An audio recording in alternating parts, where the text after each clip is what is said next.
What is going on, guys? Slade TV, and we back like always for another video, another unboxing video. Today I have the Elite Series 2 controller for the Xbox. I have my don't mind the old stand here, but I have my Series X controller just next to it that I'm going to use for comparison. And I have a lot of friends who have been telling me that this controller is all that. They've just really been raving about how poppin' this controller is, and they say that it's really a game changer. Personally, I haven't really been playing anything too competitive. I have been streaming a lot more, but I'm playing more so like just chill, calm games that people can enjoy. And everybody kind of has been playing Call of Duty, Warzone, Black Ops. Sometimes I'll jump on Fort and stuff, not to get too sidetracked. But yeah, I'm very excited to get my hands on it. And this box is really heavy. I finally got around to uploading a bunch of other videos, so I feel like I can spoil myself and finally get to this one because I was just waiting till I got a lot of other things out of the way before getting into this. And of course, like I said, I have the Series X controller to just compare it to. And yeah, so we could just take a look at the side real quick. And I can't read this language, so we could look at this side real quick. They really violated me on the shipping though, for real. Xbox Elite Wireless Controller Series 2. And this is everything that comes inside of it. The controller, interchangeable D-pads, interchangeable thumbsticks, paddles, carrying case, charging dock. I know that the case charges the controller, which is better because this is a $200 controller. USB-C cable. It's cool that they support USB-C. I know this is an older controller, actually. This isn't something that came out after the Series X. This controller has been out for a while, and considering the fact that I recently switched to Xbox, I wasn't really in like the complete know about it, and I was under the impression that I'd probably end up getting a SCUF or something if I really wanted a nice, cool, crazy custom controller. But after the fact that everybody has been raving about this so much, I just decided I'm just gonna get this one instead. And of course, as you guys know, this controller has a price point of about $200, which means this is a super ultra premium product. And considering the fact that it's like almost half the price of the Xbox itself, so this is nice, you know, like nice factory seal. And then there's one at the bottom as well, and we take that off, and then I suppose this thing just flops open. Yes, it does. I'm just gonna do that. Just shake it off. And it's just a little stuck here, so I just gotta flip that. I don't know if there's like a piece of tape. Oh, the tape on this side is just stuck, which is kind of annoying. There we go. Rip that off, and now it'll come right out. So this is the inside. This is very, like, just the box itself is very premium. You could like feel it when I sit down. So this is what it looks like when we first open it up. Move these to the side here so they don't come into the aesthetic of the video. And yeah, this is like the first thing we see. Place that down right here. And first thing immediately I notice, there's a lot of weight in here. I know there's other stuff in here. I don't think there's anything in here. I don't think so, but I could open it up, and yeah, there is stuff in here. So before I get to the controller, I'll open this. So just like a flap on the side. I pull this out. Okay. I'm not gonna make it that easy. I gotta open the whole thing. And there's just one wire in here. This is the charging wire. It's a pretty long wire. Got the nice Xbox logo on there, and I like that this is like the rope cable. It's pretty long, which is cool. And now the case, a very nice feeling case. I'm not really sure what material this is, but all right. So let's open the controller, and voila. I know that's not how you say it. Okay, we got this. You can put your cables here or anything. All right. Wow. I'm actually looking at it the way you guys are looking at it. I'm not even looking at it with my own eyes. I'm looking at it through the camera. Give you guys a little close up and let's feel the grips. Yeah, this is like a really nice rubber grip, which is cool. It when I just press it with my thumbs, I can like feel the detail in here. So let's take this controller out and I'm gonna set it down. And yeah, just off rip, the first thing I think about is it feels very nice, of course. It feels definitely a little wider than the Series X controller, and it has like, it fits in my hand maybe even a little better. The thumbsticks are a little stiffer, which is good. It just means that they're a little more in tune. I'm pressing the back buttons, the two different paddles. So let's take a look at the back here. And you got P1, P2, P3, P4. And in here you can adjust something.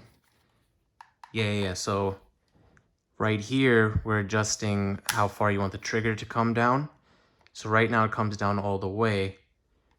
I flip this to the middle, it presses in halfway. And when I press this down all the way, as you can see, it locks right there. So like if you're playing a shooter, that's pretty clutch. You could just, it presses down all the way without that much effort, which you can see definitely would come in handy playing a shooter. So that's what those are for.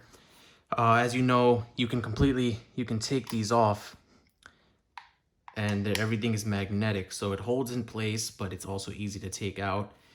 And to my knowledge, you can program these to pretty much any button. So you can have this and you could press it to just record a clip. Because another thing I actually learned is that this button is not a share button. It's actually how you pick a profile on the controller. So there's 3 colors here, and as you go through them, there's 3 separate profiles. So for example, you can build a profile for Fortnite, and you can build a profile for Call of Duty, and you could just build a profile that's comfortable when you're playing a story mode game or something. And you could probably just program it so that you press the back button and you start building all crazy in Fortnite or whatever. And that's actually a pretty cool feature. Besides that, these 2 buttons are the same. This Xbox button it's like it has like metal tint in it. And the triggers, very solid, very sturdy. The rubber grip, the D-pad is interchangeable. Let me set this to the side for a second and look at what we got in here. This is like the little pin. I'm gonna keep it a stack with you. I don't know what it does. They have like this little cloth covering whatever's inside here. And in here is the controller and battery pack or whatever. You could actually take it out. So I'm guessing, I'm gonna just rip this off. Look at that, really nice and clean. I place this on there and there's pins here. There's pins here, so you just throw it on here. And now it's clicked in. So I can actually charge this on here even when it's not in the case. But it does have the option to place it in the case. And I'm guessing through here is a little flap where you can plug the USB-C. So really useful. And of course it has the other stick options. It has the option to change the D-pad. So I can take this D-pad off and I can take this D-pad. I could take this D-pad out of it and just click this one in. But aesthetically, and considering the fact that I don't know how much I use a D-pad in video games, probably actually use it a lot. I actually prefer this one. It just looks nice. You know what I mean? It's just and I could take off this and I could put like one of these on here. And this one actually feels a little more heavy. But just for the sake of feeling it out, I'll probably just keep the default ones on for now. And what else is there left to do? All right, let's compare. Let me compare how I feel about these two. Oh, hold on. I have another one of these heads controller stands for maximum aesthetic for you guys. Come on, man. I never slack on y'all. And I'm gonna set this here. This one sits a little high because of the paddle on the back. So I got these two right next to each other. You guys can take a little look. And now, comparison, I'm gonna hold the original. All right, so this is very light. Controller is very light. It doesn't feel as premium. Triggers, probably like the other triggers better. This one, it has like the plastic, but the Series X does have its own grips on the triggers and on the back where your hand goes. And then I hold this one, and yeah, it just feels heavier. The placement of the back paddles is actually kind of perfect, because I feel like it doesn't get in the way of anything. Like I could use it if I wanted, but it's not forced upon me. Like I don't go out of my way to press it, and that's a really good thing. You guys can like kind of take a look. Just there's a big difference in weight. Definitely really like how the black on black is, the silver at the top. And besides that, it's pretty much the same controller, of course, but just this one was made for way more heavy use. Also, it feels like it's kind of like what's the best way to describe it? Like a tow truck. A tow truck versus like using your own truck to tow a car. Like, you know, like I don't even think that's a good example, honestly. Don't quote me on that. I can't really think of anything smooth. But yeah, I mean, if I had to choose, luckily I don't have to choose. You know, I could use both. I'd probably use this one when I'm playing more multiplayer games, and just for the sake of conserving it, I would use this one when I'm playing something that doesn't really necessarily require too much. And honestly, yeah, that's my unboxing. That's my impression of the controller. You guys can definitely let me know what you think and how you feel, especially if you have one of these controllers. A big concern I actually had when buying this one, since the Elite Series 2 has been out for a year, I was actually wondering if they would be releasing an Elite Series 3. But honestly, I don't think they really need to, because there's not really much you can change. You know what I'm saying? Like, yeah, they could add a share button, but you can just program and map the share button, and I'm sure they know that, which obviously they do because they made it. And yeah, I don't think they really need to. So yeah, that's the Elite Series 2. That's my first impression about it. I ranted on a little bit longer than I thought I would, because we're at 13 minutes. But honestly, I hope you guys liked the video. Please like and subscribe for more content, and let me know what you guys think, or what kind of videos you'd like, or anything. You guys can catch me at twitch.tv/SladeTrilson if you would like to watch some streams. I've really been trying to get on there every day. So yeah, thank you.